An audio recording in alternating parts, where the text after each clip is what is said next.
Bonsoir à tous, merci de nous retrouver sur TV Sud pour votre journal local du Gard.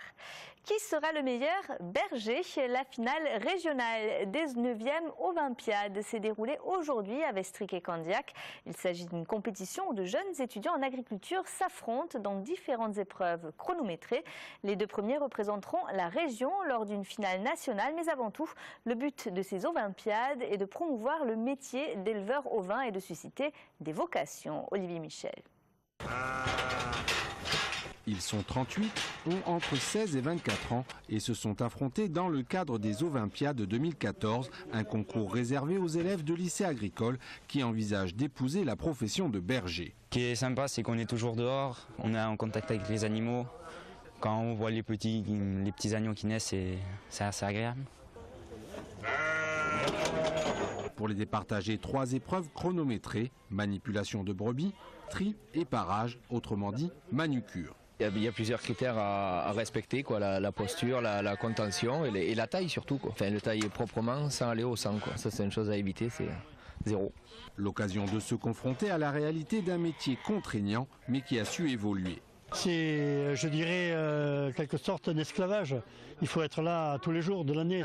Grâce au salariat, grâce au groupement d'employeurs, grâce au service de remplacement, on peut arriver à se faire remplacer sur l'exploitation et avoir un petit peu de temps libre pour sa famille ou pour faire autre chose. Car si concours il y a, l'objectif des Olympiades est aussi de susciter des vocations. D'ici 2024, la filière ovine veut installer 8000 éleveurs. Il faut juste savoir une chose, c'est que la France importe de la viande, c'est-à-dire qu'on n'a pas assez de notre viande en France ovine pour satisfaire la demande. Les deux vainqueurs de cette finale régionale participeront à une finale nationale, mais c'est la filière ovine qui à terme doit impérativement y gagner.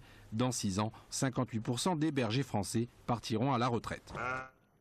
Le journaliste et écrivain François de Closets est un homme optimiste et il le fait savoir. Hier à la Chambre de commerce et d'industrie de Nîmes, l'essayiste est allé à la rencontre des chefs d'entreprise pour partager et comprendre les difficultés qu'ils rencontrent. Pour lui, le pacte de responsabilité présenté par le chef de l'État François Hollande lors de sa conférence de presse la semaine dernière est un tournant dans le monde de l'entreprise qui devrait favoriser l'économie et l'emploi. Écoutez. C'est le dialogue qui doit avoir lieu maintenant ou jamais, qui est en train de s'instaurer enfin dans notre pays. Enfin, on comprend que ce sont les chefs d'entreprise qui engagent et que la lutte contre le chômage et le recul du chômage passe par eux.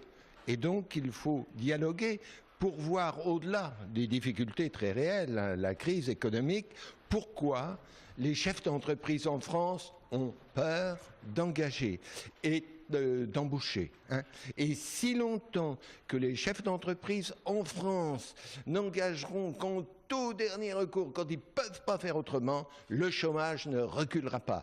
Et je pense qu'on pourrait très bien rétablir la confiance des employeurs et par là réussir enfin à faire régresser le chômage si on se décidait à les écouter et à savoir ce qui les bloque et comment on peut y remédier. Alors, le dialogue, espérons-le, s'ouvre maintenant au niveau national, mais vraiment il est temps. Voilà, François de Closets qui est ce soir en conférence débat au Palace à 7. On termine avec du sport et la piste d'athlétisme du stade Marcel Rouvière de Nîmes qui a été entièrement rénovée. Après quelques mois de travaux, elle compte aujourd'hui 8 couloirs au lieu de 6 qui bénéficient tous d'un revêtement synthétique. La piste Alain Mimoun, du nom du champion olympique de marathon de 1956, est désormais capable d'accueillir des compétitions locales, régionales et nationales. C'est la fin de ce journal, merci de l'avoir suivi. Retour de l'actu dès ce soir sur votre chaîne locale à 20h30 avec l'info de votre région. Passez une très belle soirée sur TV Sud.